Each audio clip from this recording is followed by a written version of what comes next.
Hey Rebel Rouser, I'm Alan Voivod and this is Star Wars 7x7, your daily dose of Star Wars joy. And thank you so much for joining me for it. So for Season 3 of The Mandalorian, we are currently being set up with 3 major characters. We have our titular character, Din Djarin, the Mandalorian, and then our major supporting characters are appearing to be Greef Karga and Bo-Katan Kryze, the way things are being laid out so far. And there are a couple of themes that are being laid out for us with these 3 characters who are each at different moments in their journeys with these themes, but there's also one overarching theme that applies to them all, and I will get to that one by the end of the show, but for now, let's talk about the sort of surface level ones that have been set up for our characters, which are themes of atonement and redemption. Now, these terms can be used interchangeably, but they're not really the same thing, and you can also get a little messy with it and go into religious definitions. But for our purposes, let's keep things simple and say that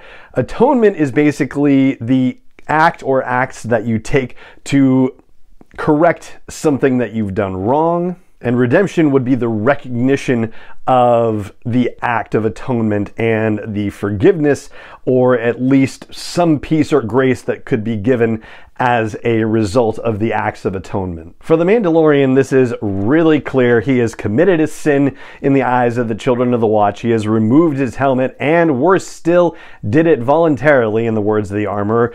And he wants to atone. There's only one way he can atone, according to the armorer, which is to bathe in the living waters underneath the mines of Mandalore. But according to the armorer, it's not even possible because the world has been poisoned, and so redemption as a result is impossible. There's no way that the Mandalorian can complete an act of atonement that would redeem him. But that artifact that he shows the armorer is indicative of the possibility, the hope that atonement is possible and thus redemption is possible. And so she says, this is the way. If you can bring me proof of it, then you can be redeemed. Then you have Greef Karga, and we didn't necessarily know that he had sins in the past for which he had to atone, but it seems like that is the case after all. We only knew him as a guy running a bounty hunting guild or a chapter of a bounty hunting guild, and eventually he built himself up to be a high magistrate and was an incredible economic developer for Navarro, making it an independent trade hub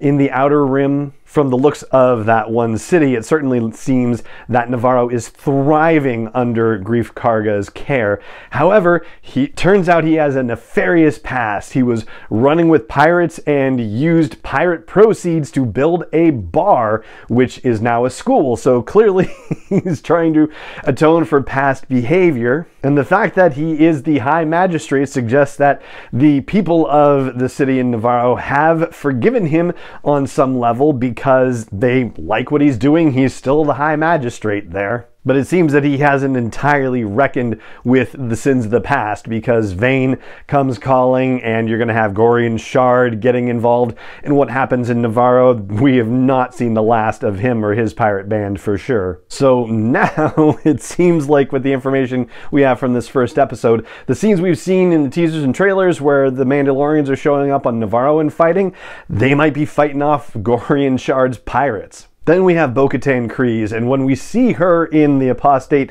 she is wallowing in failure, and it's been something that has plagued her for her whole life at this point. I mean, she lost the ability to have the Darksaber and her people left her. Prior to that, when she had the Darksaber, she lost it to Moff Gideon and Mandalore, which had been under her protection and care. She was leading the people of Mandalore. It was destroyed in the Great Purge, so she probably sees herself as responsible for that, but also maintains some bitterness toward Din Djarin and the Children of the Watch for not being there to help when things were going south. So she sees herself as responsible for the Mandalorian genocide and for the inability to retake Mandalore and restore what had been destroyed.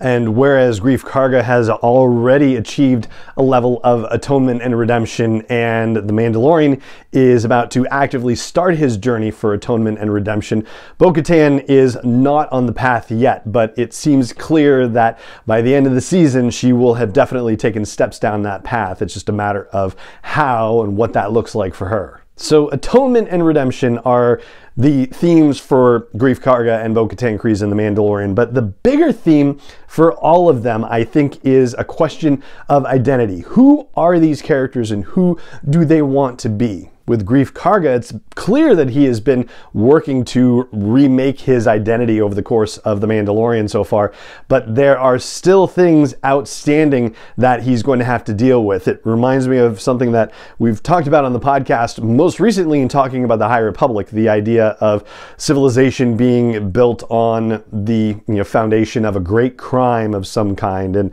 there are crimes that Greef Karga seems to have committed that built the foundations of Navarro. Now he's going to have to address those corrupt foundations and resolve the question of his identity, who he was then and who he is now. As far as Bo-Katan goes, Katie Sackhoff has already tipped us to the question of identity being an issue for the character of Bo-Katan in this season. In that interview in Empire Magazine, she talked about how we know what Bo-Katan's family is, where she comes from, and it's a question of what family is she going to choose in Season 3. Her existing allies have abandoned her, and it looks like she's going to go visit the Children of the Watch's covert at some point in the season. So, yeah, there are a lot of very interesting avenues that could be traveled in Bo-Katan's search for identity in this season. And as far as Din Djarin goes, well, he's already tipped us off in a way to the identity issue as well, because of the teasers and trailers, the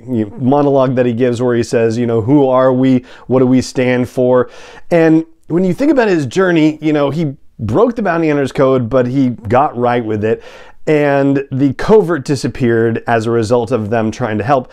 He was trying to get back to the covert in Season 2, but for what purpose? To just be a part of the covert again and, still continue his bounty hunting stuff? So there's that. And then now in Season 3, he's trying to get back with the covert again, and he has to go through this, living Waters of Mandalore trial. But to what end? To just be a part of the covert again and to just continue bounty hunting and hanging out with this little baby? That can't just be it. The stakes have to be higher for him, and it seems like they are based on the stuff we've heard in teasers and trailers. So yeah, identity, I think, is the big overarching theme. How our main characters have redefined themselves over the course of time and how they are redefining themselves in this season of The Mandalorian.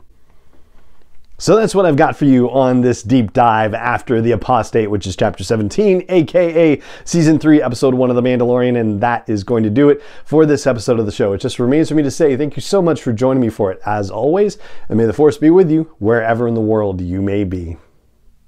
7x7 is not endorsed or sponsored yet by Lucasfilm Limited, Disney, or 20th Century Fox, and is intended for entertainment and information purposes only. Star Wars, the Star Wars logo, all names and pictures of Star Wars characters, vehicles, and any other Star Wars related items are registered trademarks and/or copyrights of Lucasfilm Limited, or their respective trademark and copyright holders. May the Force be with them. All original content is copyright 2021 by Star Wars 7x7. We hope you love it.